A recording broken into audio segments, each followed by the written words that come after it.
로마서 5장 8절부터 11절까지 말씀입니다. 한 절씩 교독하겠습니다.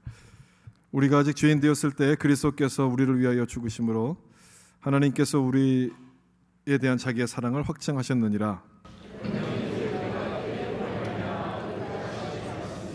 그런 말미암아 진노하시면서 곧 우리가 원수 되었을 때에 그의 아들의 죽으심으로 말미암아 하나님과 화목하게 되었은즉 화목하게 된 자로서는 더욱 그의 살으심으로 말미암아 구원을 받을 것이니라.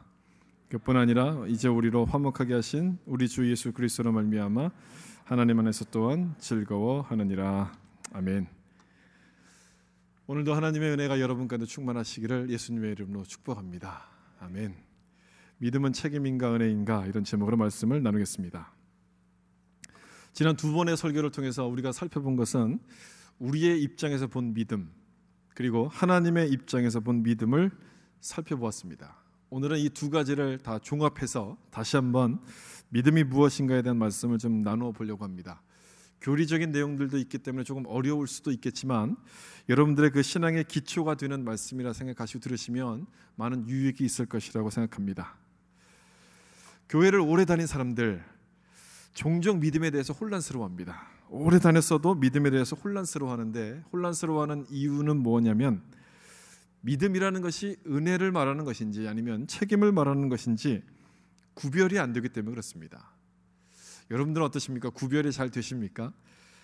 제가 한번 질문을 드려볼 테니까 한번 맞춰보십시오. 그럼 여러분이 얼마나 구별을 잘하고 계신지 알 수 있을 겁니다. 우리가 자주 쓰는 말 가운데 믿음으로 살아야 합니다, 이런 말이 있습니다. 여러분, 이때 믿음은 은혜를 말하는 것입니까? 책임을 말하는 것입니까? 믿음으로 살아야 합니다, 책임을 말하는 것이죠. 이건 별로 어렵지 않습니다. 그럼 다음 질문, 우리가 기도할 때 믿음을 주시옵소서 이렇게 기도하지 않습니까? 이때 믿음은 책임입니까? 은혜입니까? 잘 모르시면 제가 두 번째 얘기하는 거를 맞추시면 그게 답이 됩니다. 책임입니까? 은혜입니까? 은혜죠. 이 정도는 우리가 구별할 수 있습니다. 뭐 그렇게 어렵지 않습니다. 그럼 이건 어떻습니까? 저 사람 믿음이 있는 건가 없는 건가? 이때는 뭐겠습니까? 어느 쪽을 가리키겠습니까? 조금 어렵지 않습니까? 이 질문도 한번 생각해 보세요. 믿음으로 구원을 받는다고 하는데 이때 믿음은 은혜입니까? 아니면 책임입니까? 금방 답이 나오지 않을 겁니다. 여러분은 혼란스럽게 하려고 말씀드리는 것이 아니라 이 부분에 대해서 정확하게 알고 있어야지 우리 믿음을 굳건하게 세울 수 있기 때문에 말씀을 드리는 겁니다. 성경은 믿음을 설명할 때 하나님이 은혜로 주시는 선물 이렇게 말씀합니다. 그리고 또 하나, 우리가 거기에 대해서 반응해야 될 책임이라고 역시 말씀하고 있습니다. 두 가지 경우를 다 말씀하기 때문에 그래서 헷갈리는 거죠. 언제 책임이고 또 언제 은혜를 말하는 것이냐, 어디까지가 은혜이고 어디까지가 책임을 말하는 것인가, 그 경계선이 모호하게 느껴지는 겁니다. 내용이 조금 복잡할 수 있으니까 결론부터 제가 말씀을 드린다면 믿음이라는 것은 은혜에서 시작해서 책임으로 이어지게 된다는 겁니다. 여기 화면에 있는 것처럼 믿음은 처음부터 끝까지 은혜이고 책임인 겁니다. 한번 여러분 따라해 보시겠습니까? 믿음은 처음부터 끝까지 은혜이고 책임이다.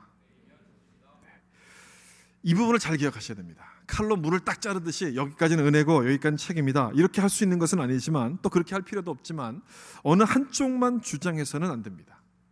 은혜만 막 주장하다 보면, 강조하다 보면 책임을 소홀히 할 수 있겠죠. 책임만 또 막 강조하다 보면 은혜를 무시하게 됩니다. 우리 교회가 속한 이 장로교는 오직 성경과 하나님의 주권을 중요하게 여깁니다. 그러다 보니까 어느 부분을 강조하겠습니까? 은혜를 강조하는 겁니다. 오직 성경, 그러니까 은혜를 강조해요. 그러나 다른 교파들, 특히 감리교 같은 경우, 이 감리교는 은혜보다는 책임을 많이 강조합니다. 하나님께서 은혜를 주셨으니까 우리가 거기에 대해서 책임해야 된다, 책임이 있어야 된다, 책임을 중요하게 강조합니다. 야, 우리가 맞다, 너가 틀렸다, 이렇게 맞고 틀리냐의 문제가 아니라 이것은 강조점의 차이죠. 믿음이 설명하고 있는 내용, 그리고 믿음의 목표는 다 똑같습니다. 그래서 우리가 이 부분을 잘 알고 있어야 된다고 말씀을 드리는 겁니다.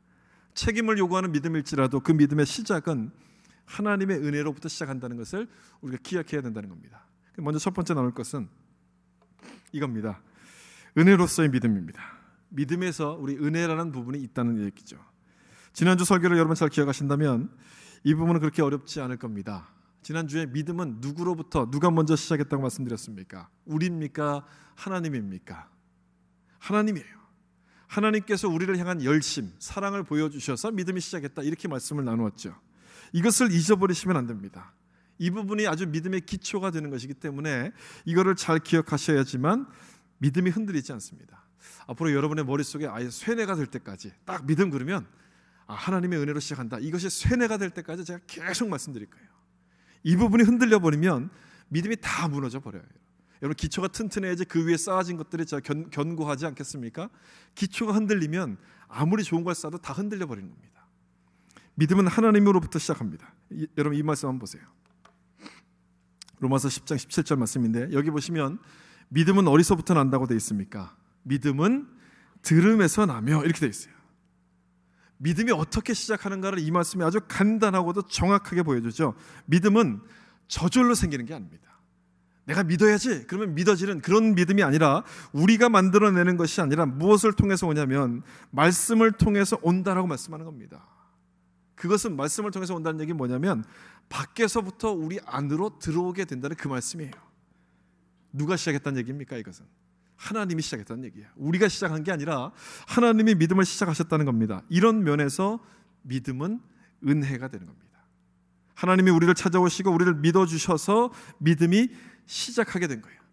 그래서 믿음에 대해서 생각할 때 하나님이 어떤 분인가를 아는 것은 굉장히 중요한 겁니다. 믿음과 하나님에 대해서 아는 것은 굉장히 밀접한 관련이 있어요. 하나님을 그냥 하나님으로 아는 사람하고 하나님을 아버지로 아는 사람, 두 사람의 믿음이 같을 수가 없습니다. 아버지로 아는 사람의 믿음이 훨씬 더 깊어질 수밖에 없는 것이죠. 요즘 교회들은 교단을 잘 표시하지 않습니다. 감리교인지 장로교인지 또는 순복음교인지 교회 교단 표시를 잘 하지 않습니다. 그래서 이제 우리 교회 오시는 분들이, 처음 오시는 분들이 어느 교단에 속했는가 이렇게 물어보는 분들이 가끔 있습니다. 여러분, 왜 물어보겠습니까? 교단을 왜 물어볼까요? 이 교회가 정통인지 아닌지 확인하고 싶다는 그런 얘기죠. 교단에 속하지 않는 교회들 중에는 이상한 교회들이 많기 때문에 한국에서는 꼭 이걸 가리킵니다. 이사 가거나 또는 멀리 떠나서 교회를 결정할 때 그 교회 교단이 어딘가 꼭 확인해야 된다, 이걸 가리키죠. 그리고 등록하라, 이렇게 알려줍니다. 그런데 우리는 외국에 있는 교회 아닙니까? 그러니까 더 이것이 더 조심하고 확인하고 싶은 그런 것이죠. 그리고 10년 전까지만 해도 누가 이민을 간다고 하면 꼭 이런 말을 해줬습니다. 외국 가면 한국 사람 조심해야 돼, 이 얘기 해줬어요. 한국 사람 조심해야 돼. 뭐 지금은 어떤지 모르겠지만 그때는 그런 얘기를 너무 많이 해줬어요. 그런 소리를 듣고 딱 이곳에 왔는데 한국 교회를 가니까 한국 사람이 뭐 한두 사람입니까? 뭐 엄청나게 많지 않습니까? 조심이 되는 거예요. 이 교회가 어느 교단에 속했습니까? 여러분, 안심하셔도 됩니다. 우리 교회는 정통 장로교 합동측에 속한 교회니까 걱정 안 하셔도 돼요. 저도 이 총신에서 공부한 아주 정통 목사입니다. 그러니까 안심하셔도 됩니다. 별것 아닌 문제죠, 사실은. 별것 아닌 것 같은데 이거를 알고 나면 안심이 됩니다. 안심이 되면서 이 교회에 대한 믿음이 생겨요. 알기 전까지는 절대 믿음이 생기지 않습니다. 그러나 알고 나면 믿음이 생기는 겁니다. 하나님에 대해서도 마찬가지라는 얘기입니다. 하나님이 어떤 분인지를 알면 믿음이 생겨요. 하나님이 어떤 분인지를 모르니까 믿음이 생길 수가 없는 것이죠. 그래서 문제가 있습니다. 하나님을 알아야지 믿음이 생기는데 이 하나님을 우리 힘으로는 알 수 있는 방법이 없다는 거예요. 그게 문제죠. 우리 스스로 하나님을 알 수 없다는 것이, 그것이 문제입니다. 왜냐하면 로마서 3장 23절 말씀처럼 우리는 다 어떤 사람들이냐면 죄인이기 때문에 그래요.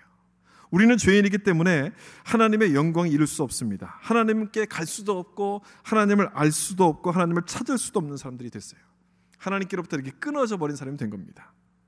성경은 이 상태를 죄 때문이라고 말씀하죠. 죄. 우리를 가리켜서 죄인이라고 성경은 말씀합니다. 어떤 분들은 이 죄인이라는 얘기를 들으면 기분 나빠하시는 분들이 있습니다. 나처럼 착한 사람을 왜 죄인 취급하냐고 막 이렇게 화를 내죠. 여러분, 그렇게 화를 내실 것이 아니라 왜 성경에 죄인이라고 말하는지부터 좀 들어보셔야 됩니다. 우리를 왜 죄인이라고 하는가? 로마서 1장 21절 말씀 보시면 이런 말씀이 나오죠. 하나님을 알되 하나님을 영화롭게도 아니하며 감사하지도 아니하고 오히려 그 생각이 허망하여지며 미련한 마음이 어두워졌나니. 사람들이 하나님을 믿지 않는 것은 몰라서 믿지 않는 것이 아니라 알면서도 믿지를 않는 겁니다. 여기 있는 말씀 앞부분 나오듯이 하나님을 알되, 하나님이 있는 것을 다 압니다. 하나님이 계시다는 사실을 다 알아요. 그러나 믿지를 않습니다. 몰라서 믿지 않는 것이 아니죠, 알고서도 안 믿는 겁니다. 하나님께서 이 세상을 창조하신 다음에 천하 만물 모든 구석구석마다 하나님을 느낄 수 있도록 흔적들을 남겨두셨습니다. 멋진 광경을 볼 때마다 우리 감탄하지 않습니까? 흔적을 남겨두셨어요. 그런데도 사람들은 어떻게 하냐면 그 흔적을 찾기보다는 하나님이 없다는 증거를 찾아다닙니다. 하나님이 안 계시다고 딱 이렇게 전제를 해놓고서 그 안 계신 증거를 막 찾아다녀요. 진화론의 증거를 찾아다니고 화성에 막 우주선을 보내서 그곳에 물이 있는가 없는가를 막 찾아다닙니다. 왜 그렇게 합니까? 그렇게 하는 이유는 성경이 틀렸다는 것을 증명하고 싶은 거예요.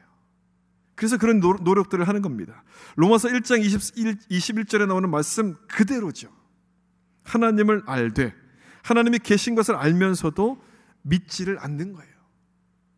하나님이 안 계신 흔적을 찾아낸다는 뜻은 여러분 뭐겠습니까? 뒤집어서 말하면 하나님이 계신 것을 안다는 것 아니겠습니까?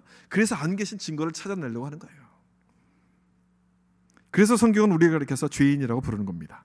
도둑질해서 죄인이 아니고 남을 때려서 죄인이 아니라 하나님이 계신 것을 알면서도 인정하지 않아서 죄인이 되는 겁니다. 여러분, 이 죄인이란 말이 기분 나쁘게 들려도 할 수 없습니다. 뭐 우리가 정한 기준이 아니라 하나님이 정하신 기준이기 때문에 기분이 나빠도 뭐 어쩔 수가 없어요. 우리가 이 기준을 바꿀 수가 없습니다. 그래도 동의할 수 없다면 이 말씀을 좀 보시면 됩니다. 로마서 5장 12절. 중간쯤부터 보면 뭐라고 되어 있냐면 이와 같이 모든 사람이 죄를 지었으므로 사망이 모든 사람에게 일어났느니라. 사람이 죽는 이유를 여기서 뭐라고 설명합니까? 뭐 때문입니까? 죄 때문이라고 설명하고 있어요. 우리는 늙어서 죽는 줄로 알고 있죠. 우리 세포가 다 이제 힘을 다해서 늙어서 우리는 죽는다고 알고 있는데 이 말씀을 보니까 그것 때문이 아니라 죄 때문에 죽는다라고 말씀합니다. 우린 죄 때문에 죽는 거예요. 여러분이 죄인이란 말이 기분 나쁘게 들리신다면, 나는 동의할 수 없다라고 생각한다면 여러분이 죽지 않으시면 됩니다. 끝까지 살아남으셔서 내가 죄인이 아니라는 걸 증명하시면 인정할 수 있어요. 그럼 우리는 그렇게 할 수 없죠. 우리 모든 사람들은 다 죽습니다. 언젠간 다 죽어요. 그 말은 뭐냐면 우리가 죄인이란 얘기예요. 성경의 말씀에서부터 벗어날 수 없다는 얘기예요. 우린 죄인이에요. 지금 제가 말씀드리는 것은 뭐냐면 이처럼 우리는 하나님을 믿을 수 없는 상태에 있다는 것을 지금 말씀드린 거예요. 죄인으로 태어나서 하나님을 알지 못하고 죄를 짓고 하나님에 대해서 별 관심을 갖지 않고 우리가 살고 있습니다. 믿음이라는 것은 상대방을 알아야지만 생기는 것이 믿음이죠. 상대방을 모르면 절대로 믿을 수가 없습니다. 상대방을 알아야지 믿음이 생기는데 우리는 하나님에 대해서 관심이 없어요. 하나님에 대해서 어떤 분인지 전혀 알지를 못합니다. 그런 우리가 어떻게 하나님을 믿을 수 있겠습니까? 믿을 수가 없죠. 그래서 어떻게 하셨는가? 하나님이 우리를 찾아오신 겁니다. 우리를 찾아오셔서 하나님 자신을 보여주셨고 하나님 자신을 설명해 주셨어요. 우리 쪽에서 죄 때문에 하나님께 갈 수 있는 길이 막혀버렸기 때문에 하나님이 우리를 찾아오신 겁니다. 여기서부터 믿음이 시작하게 된 거예요. 우리는 아무것도 하지 않았는데 하나님께서 먼저 시작하셔서 그래서 믿음이 시작되게 된 겁니다. 이 믿음을 그런 이유 때문에 은혜라고 부르는 거예요. 믿음이 은혜인 것은 하나님이 먼저 우리를 찾아오셨기 때문에 은혜라고 부른다는 것입니다. 그래서 여러분, 믿음을 생각할 때 가장 먼저 기억하셔야 될 것은 하나님이 먼저 시작하셨다는 겁니다. 믿음이 은혜라는 사실을 꼭 기억하셔야 됩니다. 이 믿음은 은혜에서부터 출발한다. 이 사실을 잊어버리시면 안 돼요. 이 내용은 구원과 연결시켜 본다면 이제 훨씬 더 쉽게 이해가 되실 건데,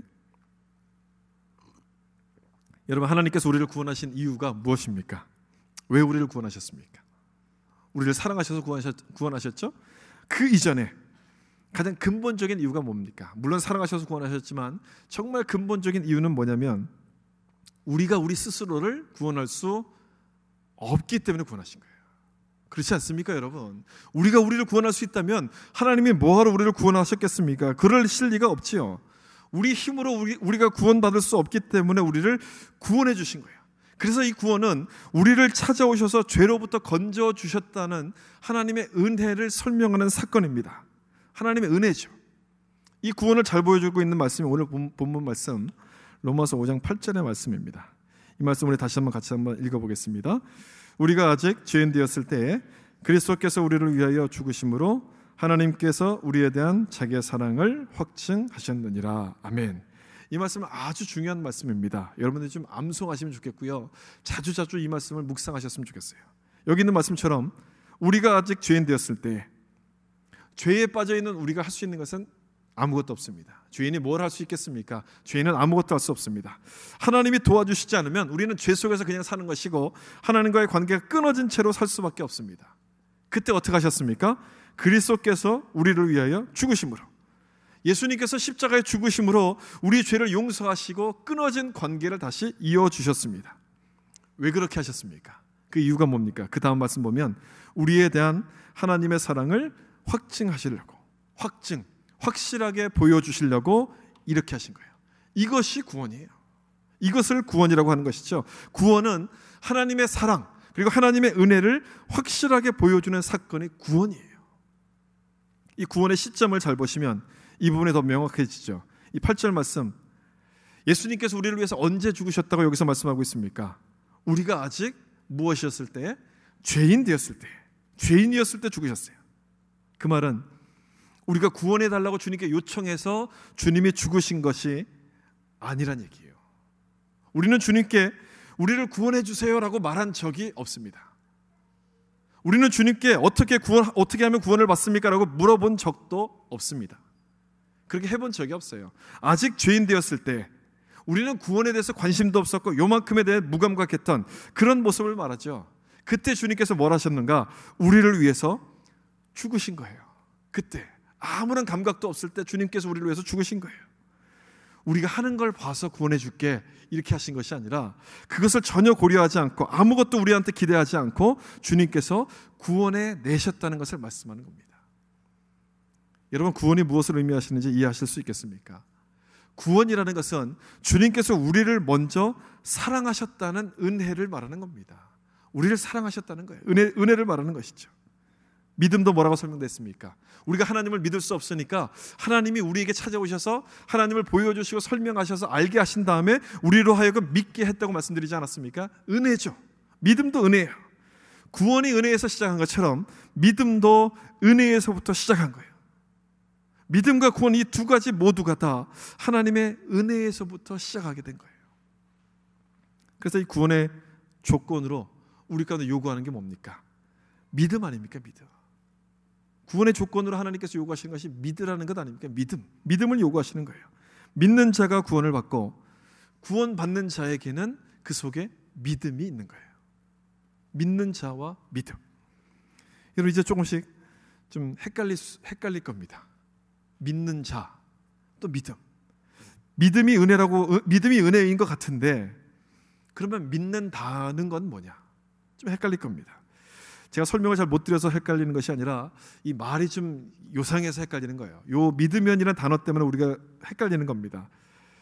이러면 우리가 전도할 때 뭐라고 이야기합니까? 예수 믿으면 구원받는다 이렇게 전도하지 않습니까? 이 말 중에서 여러분들은 어디를 강조하셔서 전도하십니까? 대개 믿으면을 강조할 거예요. 믿으면. 저 사람이 좀 제발 구원받았으면 좋겠다 이런 마음을 가지고 예수를 좀 믿으세요 이렇게 제발 좀 믿어라 이런 뜻에서 이 믿으면을 강조할 겁니다. 아마 그럴 거예요. 대부분 다. 그런데 여러분, 그렇게 하다 보면 아주 굉장히 큰 문제가 생길 수 있어요.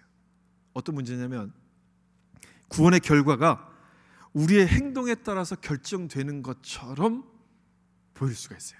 믿으면을 강조하면 내가 믿으면 구원받는구나, 나의 행동에 따라서 구원이 결정되는 것처럼 보일 수가 있어요. 그러다 보면 하나님의 은혜는 이게 축소가 되는 겁니다. 작아지는 거예요. 내가 결정하는 것이지 하나님은 아무것도 아니구나 이렇게 축소가 되는 거예요. 아무 생각 없이 이 말을 쓰다 보면 이렇게 엄청난 문제를 만들어낼 수 있어요. 그런데 이 문제는 우리만 헷갈리는 것이 아니라 예전부터 헷갈려왔던 문제입니다. 오래전부터 신학자들이 계속해서 논쟁해왔던 그런 문제예요. 구원에 있어서 하나님의 주권과 하나님의 책임이 이 어떻게 구분될 것인가, 굉장한 논쟁거리였습니다. 어디를 강조하는가에 따라서 혼동이 올 수 있다는 것을 지금 설명드린 거죠. 물론 구원에 있어서 우리가 믿어야 되는 우리의 반응이 필요한 것이지만 제가 지금 말씀드리려고 하는 것은 그 믿음의 시작이 어딘가 하는 것을 말씀드린 겁니다. 그 시작이 어딘가? 하나님의 은혜로부터 시작하게 된다는 얘기예요. 그런 관점에서 여러분 이 말을 다시 한번 본다면 어떤 단어가 중요하겠습니까? 믿으면입니까? 예수입니까? 예수죠, 예수. 믿으면보다도 예수가 중요해요. 예수가 핵심이 되는 거예요. 우리가 믿는다고 사실 말하지만 여러분 가만 생각해 보시면 믿는다는 것은 믿어야 될 대상이 있을 때 믿는 겁니다. 하나님께서 우리에게 구원의 길을 완성해 주셨기 때문에 우리가 믿을 수 있는 겁니다. 그렇지 않습니까? 구원의 대상을 만들어 주신 거예요. 그 말은 무슨 말이냐면 구원이라는 것이, 구원에서 말하는 믿음이라는 것이 내가 믿는 우리의 반응을 말하는 것이 아니라 하나님의 은혜를 말한다는 것을 뜻하는 거예요. 하나님의 은혜. 내가 믿어서 구원받기 이전에 믿음이라는 은혜를 나에게 주셔서 내가 믿을 수 있었다, 이걸 말하는 거죠. 로마서 5장 9절 말씀 같이 볼까요? 이 말씀 보시면 여기 이렇게 돼 있죠. 그러면 이제 우리가 그의 피로 말미암아 의롭다 하심을 받았으니. 무엇으로 의롭다 하셨다고 되어 있습니까? 그의 피로 말미암아, 예수님의 보혈을 말하는 거예요. 우리가 믿어서 의롭다라고 말씀하고 있지 않고 그의 피로 말미암아 십자가의 은혜로 우리가 의롭게 되었다라고 말씀하는 겁니다. 우리가 예수를 믿는다고 말하는 것은 내가 결정한 것 같지만 이 말씀대로 보면은 의롭다고 하셨기 때문에 가능하게 됐다는 얘기예요. 그렇게 하지 않았다면 가능하다는 겁니까? 불가능하다는 겁니까? 불가능하다는 얘기예요. 주님께서 우리를 의롭다고 말씀하시지 않았으면 우리가 믿는 것이 불가능하다는 얘기입니다. 그래서 구원은 하나님의 은혜로 가능해졌다는 그것을 설명해 주는 말씀이에요. 은혜로만 가능하다. 그러면 이런 질문이 생기죠. 내가 믿는 건 도대체 뭐냐? 구원이 은혜로 된다면 그럼 내가 믿는 건 뭐냐? 여러분 이렇게 생각하시면 돼요. 내가 믿는다고 하는 그 고백은 하나님께서 주신 은혜에 대한 반응이다, 이렇게 생각하시면 됩니다. 은혜로 주신 믿음이 구원의 그 1차적인 원인이 된다면 이 내가 결정하는 결단은 2차적인 원인이 되는 겁니다. 이렇게 그냥 이해하시면 됩니다. 이 말로 설명드리기엔 참 복잡한 얘기인데 이거를 여러분들 경험해 보신다면 아마 무슨 얘기인지 금방 이해가 되실 겁니다. 여러분이 어떻게 주님을 믿었는가 한번 생각해 보세요. 정말 하나님의 은혜를 경험한 사람들은 내가 예수를 믿었습니다, 이렇게 말하지 않습니다. 대신 뭐라고 설명하냐면 하나님이 나를 불러주셨습니다, 그렇게 말해요. 그렇죠? 진짜 은혜를 경험한 사람은 이렇게 고백해요. 하나님이 나를 불러주셨습니다, 이렇게 고백해요. 그 말은 뭐냐? 내가 믿은 것이 아니라 하나님이 나에게 은혜를 주셔서 내가 믿게 되었습니다, 그걸 고백하는 거예요. 하나님의 은혜라고 말씀하는 것이죠. 여러분 이 내용이 지금 복잡하게 이해가 되는 것은 이 믿음이란 단어 속에 들어있는 은혜와 책임, 이 두 가지 뜻 때문에 그렇습니다. 믿음이란 한 단어 속에 은혜와 책임이란 두 가지 의미가 들어있어요. 우리는 지금까지 믿음이라는 것을 나의 책임으로만 생각했죠. 내가 열심히 믿어야지, 나의 책임으로 생각했습니다. 믿음이 은혜라는 사실을 별로 생각하지 않았어요. 구원은 하나님의 은혜로 받습니다라고 하면 다들 이렇게 아멘 하실 거예요. 그런데 믿음은 하나님이 우리에게 주신 은혜입니다라고 설명한다면 도대체 무슨 소린가? 아마 지금도 잘 이해가 안 되시는 것처럼 도대체 무슨 소린가 할 겁니다. 구원은 하나님의 은혜라고 우리가 쉽게 받아들이지만 믿음은 책임이라고만 생각을 하는 거예요. 내가 믿는 거지 이게 책임이라고만 생각합니다. 그래서 믿음으로 구원받는다는 이 말을 내가 결정하는 것처럼 자꾸 혼동하는 거예요. 하나님이 주신 은혜라고 생각하지 않고 자꾸 혼동하는 겁니다. 그러면 헷갈리지 않게 이 다른 말을 좀 쓰면 되죠. 왜 믿음이란 단어를 쓰느냐? 두 가지 이유가 있어서 그렇습니다. 하나는 이 믿음이라는 것이 행위가 아니라는 것을 강조하려고 이 단어를 쓰는 거예요. 믿음으로 구원받는다, 이 말은 우리가 뭔가를 해야지만 구원받는다는 뜻이 아니라는 거예요.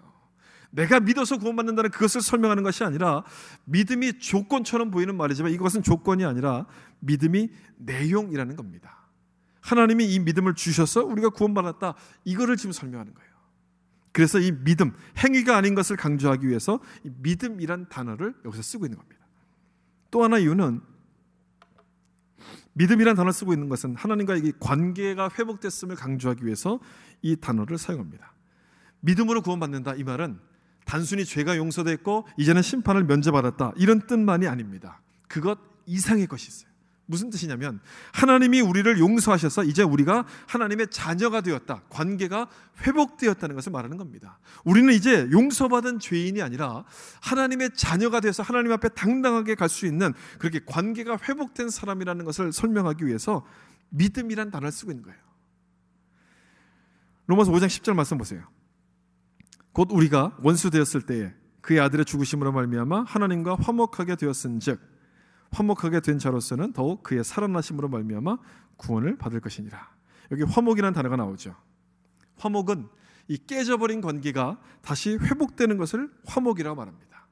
죄로 인해서 하나님과 우리의 관계가 깨졌습니다. 원수가 됐습니다. 그 관계를 이제는 다시 자녀로서 이렇게 붙여주시는 것, 회복시키는 것, 이것이 화목이에요. 그래서 더 이상 깨질 수가 없는, 뗄래야 뗄 수가 없는 관계로 바뀌게 되었다는 것을 설명하는 것이 바로 이 말씀이에요. 누가 이렇게 하셨습니까? 누가 이렇게 한 건가요? 하나님이 하셨다는 얘기예요. 우리가 한 것이 아니라 하나님이 하셨다는 것을 여기서 설명하는 것이죠. 여기도 보세요. 그의 죽으심으로 말미암아, 그리고 또 더욱 그의 살아나심으로 말미암아. 우리가 잘해서 하신 것이 아니라 하나님이 그것을 만드셨다, 이걸 설명하는 거예요. 하나님께서 관계를 회복시키셨다는 얘기입니다. 하나님이 하신 것이기 때문에 우리가 실수한다 할지라도 이 관계는 어떻게 되겠습니까? 깨지겠습니까? 깨지지 않겠습니까? 깨지지 않는다는 것이죠. 절대 깨지거나 취소될 수 없다는 것을 말씀하는 거예요. 믿음으로 구원받았다는 것이 바로 이런 의미가 있는 거예요. 우리가 잘못한다 할지라도 하나님께서 우리를 포기하지 않고 끝까지 믿어주신다, 이 은혜를 강조하기 위해서 믿음이란 단어를 사용하고 있는 겁니다. 여러분, 중요한 것은 우리가 한 일은 아무것도 없다는 거예요. 이것을 기억하시면 돼요. 우리가 한 일은 아무것도 없다. 구원에 대해서도 우리가 한 일은 아무것도 없고, 우리 믿음에 대해서도 우리가 한 것은 아무것도 없다. 전부 다 누가 하신 일이냐? 하나님이 하신 일이란 얘기예요. 전부 다 하나님이 하신 일이다. 여러분도 그렇게 믿으십니까? 여러분의 믿음과 여러분의 구원에 대한 은혜가 하나님께서 주신 은혜라고 여러분 믿으세요? 우리가 이것을 믿어야 된다는 겁니다. 이것을 알고서 믿게 되면 그때부터 믿음이 시작하게 되는 거예요. 이것이 귀한 믿음이고 이것이 성경이 말하는 바른 믿음입니다. 여러분 모두가 다 믿음이 은혜라는 사실을 믿고서 믿음이 견고해지는 축복이 있기를 예수님의 이름으로 축복합니다. 두 번째 살펴볼 말씀은 책임으로서 믿음입니다. 믿음이 하나님의 은혜라는 것을 알면 우리는 그 은혜에 대해서 반응하게 됩니다. 막 가슴이 뜨거워지죠. 하나님이 나를 사랑하셨구나, 이걸 깨닫게 되면 막 가슴이 뜨거워지면서 내가 하나님을 위해서 순종해야 되는데, 내가 하나님을 위해서 헌신해야 되는데, 이렇게 뭔가 좀 반응이 나타나게 되는데, 이 반응을 가리켜서 믿음의 책임으로서의 믿음이라고 말합니다. 우리 열심히 봉사하는 사람을 보면서 뭐라고 이야기합니까? 저 사람 참 믿음이 좋다, 이렇게 이야기하지 않습니까? 그때 말하는 믿음은 책임으로서의 믿음을 설명하는 거예요. 이미 우리는 이런 의미로 이 믿음을 사용하고 있기 때문에 여기에 대해서 뭐 더 추가적인 설명은 필요 없다고 생각합니다. 이미 우리는 다 믿음하면 책임으로서의 믿음을 이미 알고 있습니다. 그래서 주의해야 될 것들만 제가 말씀을 드리려고 합니다. 여러분 이것만 주의하시면 됩니다. 믿음인 것 같은데 믿음이 아닌 것, 이것만 주의하시면 돼요. 뭐가 있냐면 이거죠. 자기 열심입니다. 자기 열심. 열심과 믿음은 아주 비슷합니다. 아주 비슷해서 우리가 자주 혼동하죠. 이러면 보세요. 믿음이 있으면 어떻게 하게 됩니까? 열심히 하게 돼요. 뭐든지 열심히 합니다. 봉사도 열심히 하고 기도도 열심히 하고 모든 일에 열심히 하게 되죠. 열심히 나타나게 됩니다. 자기 열심을 가진 사람은 어떻습니까? 그 사람도 마찬가지로 열심히 하죠. 열심히 해요. 겉으로 볼 때는 둘 다 열심히 하니까 비슷비슷해 보여. 이 사람도 믿음이 있는 것 같고 저 사람도 믿음이 있는 것 같고 잘 구별이 되지 않습니다. 그러나 성경은 자기 열심을 가리켜서 믿음이라고 말하지 않습니다. 왜 그러냐? 열심의 방향이 다르기 때문에 그래요. 방향. 믿음은 누구를 위해서 열심히 하겠습니까? 하나님을 위해서 막 열심히 하는 거예요. 그러나 자기 열심은 말 그대로 나를 위해서 열심히 하는 겁니다. 자기를 믿는 거예요. 자기를. 그래서 자기를 위해서 열심히 봉사하는 겁니다. 방향이 다르죠. 겉으로 볼 때는 둘 다 똑같이 열심으로 나타나지만 그 근본적인 내용들은 다른 겁니다. 이 두 가지를 혼동하게 돼요. 우리가 열심과 믿음을 자주 혼동하는 이유 중에 하나는 아마도 이 말 때문일 겁니다. 우리가 어렸을 때부터 이 말을 듣고 자랐기 때문에 그래요. 무슨 말을 듣고 자랐냐면 지성이면 감천이다. 이런 내용을 어렸을 때부터 듣고 자랐어요. 우리 어머니들이 또는 할머니들이 열심히 빌지 않습니까? 가서 뭐 늙은 나무에게도 빌고 뭐 돌에게도 빌고 그러면 뭔가 이루어진다. 이것을 우리가 보고서 듣고 자랐기 때문에 이 속담을 나도 모르게 믿음에다 이렇게 갖다 이렇게 적용시키는 거예요. 그래서 내가 열심히 하면 하나님이 감동받으실 거야. 이렇게 생각을 합니다. 내가 열심히 하면 하나님이 감동받으실 거야.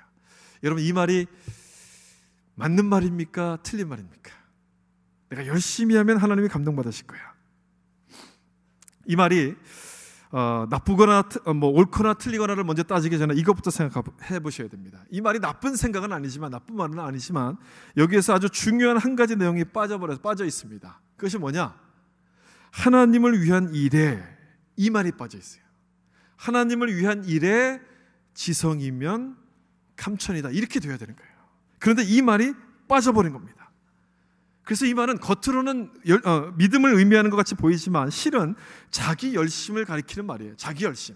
그래서 이 말을 믿음에 적용하시면은 안 되는 겁니다. 이 말은 믿음에 적용할 수 없는 말이에요. 그리고 이런 식으로 무조건 열심을 내면 하나님이 아시겠지, 이렇게 믿음을 생각하지 않도록 조심하셔야 된다는 얘기예요. 이것은 믿음이 아니에요. 믿음은 열심으로 나타나지만 반대로 열심히 한다고 해서 다 믿음이냐? 그렇지 않다는 것을 설명드린 겁니다. 여러분, 이해가 되십니까? 무슨 얘기인지. 믿음은 열심으로 가요. 그러나 열심이 믿음이냐? 그렇지 않다는 것을 우리가 이해해야 돼요. 하나님의 은혜에 대해서 우리가 믿음으로 반응하는 것, 열심으로 반응하는 것을 믿음이라고 말씀한다는 것이죠. 또 하나 조심할 것이 있습니다. 또 하나 조심할 것은 난 책임이 없다, 이런 태도입니다. 이것도 믿음인 것처럼 우리를 혼동하게 만드는데, 조금 전에 말씀드린 그 자기 열심과 정반대의 모습입니다. 자기 열심은 내가 다 책임지려고 하는 모습이고, 이 책임 없다는 것은 하나님께 모든 책임을 다 이렇게 떠넘기는 것을 말하는 것이죠. 예를 들면 이런 겁니다. 하나님께 다 맡길 테니까 하나님이 알아서 해주세요. 믿음이 여기까지는 아주 좋아 보입니다. 얼마나 믿음이 좋습니까? 그런데 그 다음 이 딱 팔짱을 끼고 앉아서 자기는 아무것도 안 합니다. 자기는 아무것도 안 해요. 하나님께 다 맡긴다 그래요. 여러분, 믿음이 굉장히 좋아 보이지 않습니까? 다 맡긴다고 하니까 얼마나 믿음이 좋은 것 같이 보입니까? 그러나 이것은 믿음이 아니에요. 하나님께 또 넘기는 것이지, 자기 책임까지 또 넘기는 것이지, 이거는 믿음이 아니에요. 가끔씩 막 저에게 기도 부탁하는 분들도 계시고, 물론 그 마음이 갈급해서 또는 이렇게 뭐 이렇게 너무 이제 간절하니까 기도 부탁하는 것이죠. 그런데 기도는 여러분들이 하셔야 되는 거예요. 같이 기도하는 거예요, 같이. 자기 책임을 이렇게 또 넘기려고 하는 것은 믿음이 아니에요. 믿음에 대해서 잘 몰라서 그런 것이죠. 이런 분들, 이렇게 하나님께 다 맡기면 좋은 믿음이라고 생각하는 이 사람들은 기도할 때도 이렇게 기도합니다. 하나님, 오늘부터 내가 신앙생활을 잘 할 테니까 세상 친구들로부터 전화 한 통 오지 않도록 해주세요. 이렇게 기도해요. 그런데 기도가 끝나자마자 전화가 딱 오죠. 이렇게 전화가 딱 오죠. 그 친구에게 전화가 온 거예요. 막 전화통화를 하면서도 속으로 이렇게 기도하죠. 하나님, 내가 이 친구를 따라가지 않도록, 이 친구의 유혹에 빠지지 않도록 다른 일들을 막 만들어주세요. 속으로 막 기도해요. 근데 그날따라 아무 스케줄도 안 잡히는 거예요. 시간이 막 남아요. 결국 따라가죠. 1차, 2차, 3차까지 가고, 그 다음에 어떻게 합니까? 하나님께 막 불평하지 않습니까? 하나님께서 왜 내 기도에 응답하시지 않아서 내가 이렇게 되도록 하셨습니까? 막 이렇게 우리가 원망하잖아요. 하나님께 막 불평하잖아요. 여러분, 이거는 믿음이 아니에요. 이거를 성경은 믿음이라고 말하지 않습니다. 내가 책임져야 될 것까지 하나님께 다 떠넘기는 것을 가리켜서 믿음이라고 성경은 말씀하고 있지 않아요. 믿음이라는 것은 인격적인 관계에서만 이루어지는 거예요. 내가 하나님을 믿고 하나님이 나를 믿어주는 그 관계에서 믿음이 시작되는 겁니다. 서로를 믿고 서로를 신뢰하는 그 관계에서 믿음이 시작하게 되는 거예요. 하나님께서 우리에게 믿음을 요구하신다는 얘기는 뭐냐면 우리를 인격적으로 대하신다는 얘기예요. 우리 생각을 존중하시고 우리 결정을 존중하시고 우리 모든 사정을 이해하신다는 뜻에서 우리에게 믿음을 요구하시는 것이지, 하나님은 우리를 로봇처럼 조종하시지 않아요. 그런데 우리는 뭘 좋은 믿음이라고 생각하냐면 로봇가 되는 것을 좋은 믿음이라고 생각해요. 그런 믿음을 달라고 자꾸 기도해요. 로봇가 된다는 얘기는 뭐냐면 하나님 다 알아서 해주세요. 나를 조종해서 이 믿음을 잘 지킬 수 있도록 하나님 만들어 주세요. 우리는 이렇게 기도하고 있다는 얘기예요. 난 가만히 있을 테니까 하나님이 날 좀 알아서 움직여 주세요. 여러분, 이것은 좋은 믿음이 아니란 얘기예요. 하나님은 우리에게 그걸 원하시지 않습니다.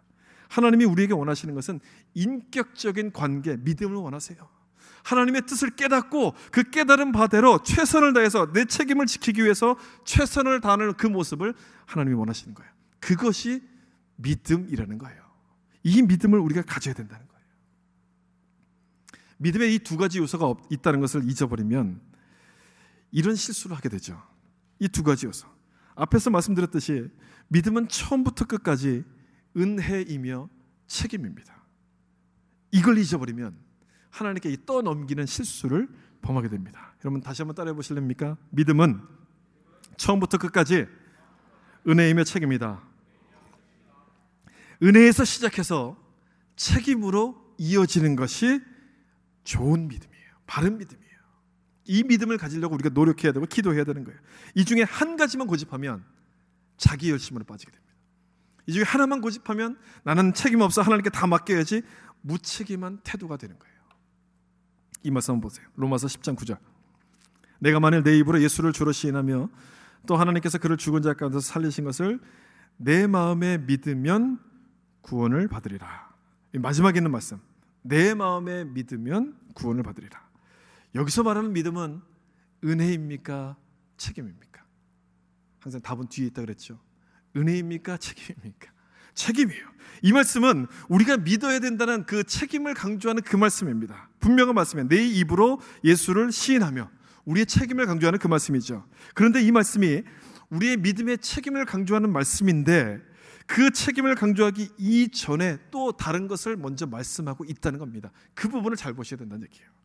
이 믿음의 책임을 강조하기 위해서 이 앞에서 뭘 말씀하고 있냐면, 여기 보시면 내 마음에 믿으면, 이 말씀 앞에 뭐라고 되어 있습니까? 누구를 믿어야 된다고 되어 있습니까? 하나님께서 그를 죽은 자 가운데서 살리신 것을, 이렇게 되어 있어요. 하나님이 그를 살리신 것을 믿어라. 우리가 믿을 수 있다는 것은 하나님이 이미 예수님을 통해서 우리의 구원의 길을 완성하셨기 때문에 우리가 믿을 수 있다는 것을 말씀하는 거예요. 은혜를 지금 설명하고 있는 것이죠. 은혜에서부터 시작해서 이것을 내 마음에 믿으면 어디로 이어집니까? 책임으로 이어지고 있다는 것을 설명하는 말씀이에요. 믿음을 설명하는 말씀이 이처럼 모든 것이 다 은혜로 시작해서 책임으로 이어지고 있는 그런 말씀들이에요. 죄인된 우리는 하나님께 갈 수 없기 때문에 하나님께서 우리를 찾아오셔서 그 길을 열어주셨어요. 예수님을 통해서 우리 죄를 용서해 주신 다음에 그 구원의 길을 열어주신 겁니다. 은혜죠. 이 은혜를 깨닫고 발견하는 사람은 내가 정말 주님을 믿습니다, 예수님을 믿습니다라고 고백하게 되고 결단하게 되는 겁니다. 이것이 책임이에요. 구원은 그래서 내가 믿어서 받은 것처럼 보이지만 하나님의 은혜가 먼저 있었기 때문에 우리가 그 구원을 받을 수 있었다는 것을 설명하는 겁니다. 다시 한번 제가 질문을 드리겠습니다. 이 9절 말씀에 이 끝부분에 나오는 것처럼 내 마음에 믿으면 구원을 받으리라. 믿으면 구원을 받는다고 할 때 이 믿음은 은혜이겠습니까? 책임이겠습니까? 이제는 두 가지 다를 포함하는 거예요. 둘 다를 포함하는 거예요. 하나님의 은혜를 깨닫고서 이제 제가 믿겠습니다, 이 결단하는 책임, 이 책임으로 이어지고 있는 믿음을 말씀하고 있는 거예요. 이것이 믿음이고 이 믿음을 우리가 가져야 되는 거예요. 제가 왜 이 믿음 시리즈를 다시 한번 말씀드리면서 이 부분을 강조하냐면 이 믿음이라는 것이 너무너무 중요하기 때문에 그래요. 정말 이 믿음이 너무너무 중요하기 때문에 그래요. 우리가 이 믿음으로 말미암아 구원을 받았다면 여러분, 앞으로 살아갈 때도 어떤 것을 가지고 살아가야 되겠습니까? 이 믿음으로 구원받았다면 앞으로도 이 믿음을 붙들고 살아가야 되는 것 아니겠습니까? 그래서 이 믿음이 무엇인지를 잘 알아야 되는 거예요. 그런데 이상한 습관이 있어요. 우리한테는 무슨 습관이 있냐면 예수를 믿고 이제 구원받았으니까 이젠 됐다, 딱 멈춰버리는 거예요. 거기서 난 이제 천국 갈 수 있으니까 이젠 됐다, 여기서 딱 멈춰버리는 거예요. 하나님의 은혜만 생각하고 이 책임에 대한 부분은 전혀 생각하지 않아요. 믿음에서 중요한 것은 은혜에서 시작해서 책임까지 이어지는 것인데, 그것보다는 뭔가 기도만 하면 하늘에서 뭔가 이렇게 뚝 떨어지는 거, 기도만 하면 뭔가 신비한 일이 일어나는 것, 이런 것만을, 이런 은혜만을 바라는 사람들이 너무너무 많아요. 그래서 그것을 믿음이라고 생각하는 거예요. 자기가 기도해서 응답이 제깍제깍 이루어지면 야, 난 믿음이 좋다, 이렇게 생각하는 사람들이 너무너무 많아요. 그래서 제가 강조해서 말씀을 드리는 거예요. 믿음은 은혜로 시작해서 책임으로 이어지는 것이 믿음이에요. 그리고 이 믿음을 하나님께서 기뻐하시고 하나님께서 인정하시는 믿음입니다. 그래서 이 믿음을 잘 배우자고 제가 강조해서 말씀을 드리는 겁니다. 한 가지 이야기만 드리고 말씀을 마치겠습니다. 여러분, 이 이야기를 들으시면서 정말 믿음이 어떤 것인가를 좀 생각해 보셨으면 좋겠어요. 빙점이라는 소설로 알려진 미우라 아야코에 대한 이야기입니다. 이 미우라 아야코가 결혼할 당시에 자그마한 가게를 운영하고 있었습니다. 감사하게도 장사가 너무너무 잘 돼서 물건을 갖다 놓는 대로 계속해서 이 물건이 팔려나갔습니다. 가게를 확장했죠. 돈을 많이 벌었습니다. 그러던 어느 날 이런 얘기가 들려왔습니다. 아야코 때문에 다른 모든 가게들이 다 망하게 생겼다. 장사가 안 돼서 망하게 생겼다. 이런 얘기를 딱 들었어요. 이 얘기를 들으니까 속이 막 불편하게, 뭔가 좀 마음이 좀 답답했죠. 그래서 남편하고 상의합니다. 이웃 가게가 우리 때문에 문을 닫는다고 하는데 우리만 잘 되면 안 되지 않겠습니까? 예수 믿는 사람이 이렇게 살아서는 안 될 것 같습니다. 그렇게 상의를 한 다음에 가게를 3분의 1로 줄였습니다. 그리고 물건도 3분의 1만 갖다 놓았어요. 자기 집에 찾아오는 손님 중에서 없는 물건을 찾으면 저 옆집에 가세요. 옆집 가면 물건이 있습니다. 이렇게 소개해 주었습니다. 나만 잘 사는 것이 아니라 함께 잘 사는 방법을 택한 겁니다. 그랬더니 아야코가 고민하던 모든 문제가 해결이 됐습니다. 뭘 고민했냐면 그동안 장사가 너무 잘 되는 것이 고민이었어요. 돈은 많이 벌어서 좋았는데 돈만 벌다 보니까 피곤해지는 겁니다. 사생활이 없고요. 개인적인 시간이 없었어요. 이렇게 내가 살아도 되는 것인가? 막 이런 고민이 들 정도였습니다. 그런데 가게를 축소하고 나니까 이 고민이 해결된 거예요. 피곤이 사라졌고 시간적인 여유가 생겼습니다. 그래서 그 시간에 글을 쓰기 시작했어요. 그 글이 무슨 글이었냐면 빙점이라는 글이었습니다. 이 글로 이락 아야코는 일본 안에서 유명한 스타가 되게 되죠. 만약 가게를 그냥 계속했더라면 이런 결과는 나타나지 않았을 겁니다. 다른 사람을 위해서 내 가게를 축소했을 때 그것과는 비교도 안 되는 엄청난 결과를 얻게 되는 것이었죠. 아야코가 이 가게를 축소하려고 결정할 때 이런 기도를 드렸다고 해요. 하나님, 이웃과의 사랑의 줄이 끊어지지 않게 해주세요. 이웃과의 사랑의 줄이 끊어지지 않게 해주세요. 자기의 성공보다도 이웃을 사랑하는 그것이 더 중요하다고 믿었던 겁니다. 여러분, 왜 그렇게 했겠습니까? 왜 이 사람이 이런 결정을 했겠어요? 이것이 주님께서 말씀하신 그 명령이기 때문에, 주님의 말씀에 대해서 내가 이거 순종해야 되는 책임이 있기 때문에 이것에 순종하게 된 것 아니었겠습니까? 저는 믿음이 바로 이런 모습이라고 생각합니다. 믿음으로 사는 모습이 이런 모습이라고 생각해요. 교회 안에서만 와서 열심히 기도하고 열심히 예배만 드리고 바깥에서는 마음대로 사는 그 모습이 아니라 바깥에서도 내 믿음, 하나님의 말씀대로 살기 위해서 책임을 다하는 그 모습이 믿음으로 사는 모습이라고 생각해요. 이런 믿음이 있어야 되는 거예요. 믿음이 있다고 하면서도 내 것만 생각하고 내 것에만 집중하고 내 것만을 중요하게 생각한다면 그 모습에서 어떻게 참된 믿음을 볼 수 있겠습니까? 그 모습에서 어떻게 참된 믿음이라고 말할 수가 있겠어요? 믿음은 하나님의 은혜가 너무너무 감사해서 이 말씀 앞에 순종할 때 나타나는 거예요. 주님께서 나에게 말씀하신 이웃 사랑에 대한 책임을 내가 감당하게 될 때 믿음이 나타나게 되는 거예요. 하나님의 말씀대로 살기 위해서 최선을 다하게 될 때 그 모습 속에서 믿음이 나타나게 된다는 겁니다. 여러분들에게 이 믿음이 충만해지시길 바랍니다. 말로만 믿는다고 할 것이 아니라 믿음의 책임을 감당하심으로 하나님을 기쁘시게 해드리는 여러분들이 되시길 바랍니다. 그래서 이번 한 주간도 은혜로 시작된 믿음이 여러분의 삶 속에서 책임으로 열매 맺게 되는 놀라운 축복이 있기를 예수님의 이름으로 축원합니다. 같이 한번 기도하겠습니다. 우리 말씀을 따라서 같이 한번 기도하겠습니다. 믿음은 은혜로 시작해서 책임으로 이어지는 것이라고 말씀하셨습니다. 여러분이 지금까지 어떤 믿음을 갖고 계셨습니까? 내가 하나님 앞에 구했던 믿음은 어떤 것입니까? 그리고 내가 많은 사람들 앞에 보였던 믿음은 어떤 것입니까? 혹시라도 은혜만 구하는 믿음이었다면, 하나님께 다 맡기고 그것이 좋은 믿음이라고 생각했다면 우리가 회개해야 될 것입니다. 하나님, 이제는 그런 믿음이 아니라 정말 주님 앞에 책임을 다하는 믿음 되게 하여 주시옵소서. 또는 내 열심을 믿음으로 알았다면 이제는 정말 하나님의 은혜를 붙들고 감사하는 마음을 가지고 열심히 할 수 있는 그런 믿음을 하나님 나에게 주시옵소서. 은혜로 시작해서 책임으로 이어지는 것입니다. 이 믿음이 우리 삶에서 나타나게 도와주셔서 우리가 가는 곳마다 하나님의 영광의 빛을 비추는 성도가 되게 하시고 어둠을 물리치고 하나님의 살아계심을 보여줄 수 있는 그런 믿음의 성도가 되게 하여 주시옵소서. 우리 다 같이 한번 동성으로 기도하겠습니다. 아버지 하나님, 그렇습니다. 오늘 주신 말씀 다시 한번 기억하게 도와주시고 이 바른 믿음을 우리 마음속에 새기게 도와주시옵소서. 믿음으로 사는 것이 어떤 것인지 알게 도와주시고 정말 올바른 믿음을 우리 마음속에 간직하게 도와주셔서 믿음으로 살아가는 거룩한 자들 되게 하시옵소서.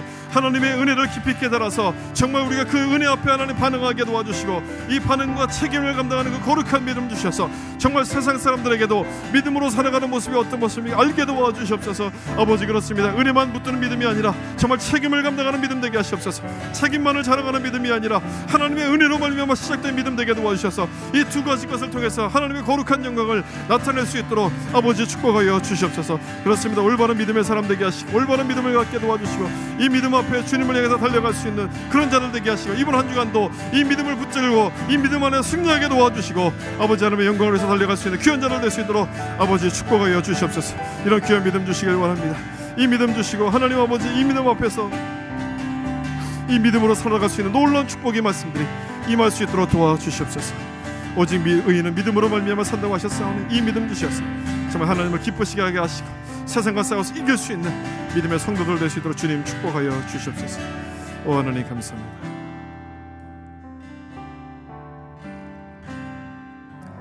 하나님 아버지 감사합니다. 오늘 주신 말씀처럼 믿음이 무엇인지 다시 한번 분명히 알게 도와주셔서 잘못된 믿음을 붙들고 엉뚱한 모습으로 살아가는 것이 아니라 정말 하나님께서 기뻐하시는 모습으로 믿음의 성도가 될 수 있도록 하나님 축복하여 주시옵소서. 자기 열심을 붙들고 살아왔던 자들이 있습니까? 하나님의 은혜에 대해서 더 깊이 감사하고 그 깊은 은혜를 누리고 느낄 수 있는 자들 될 수 있도록 축복하여 주시옵소서.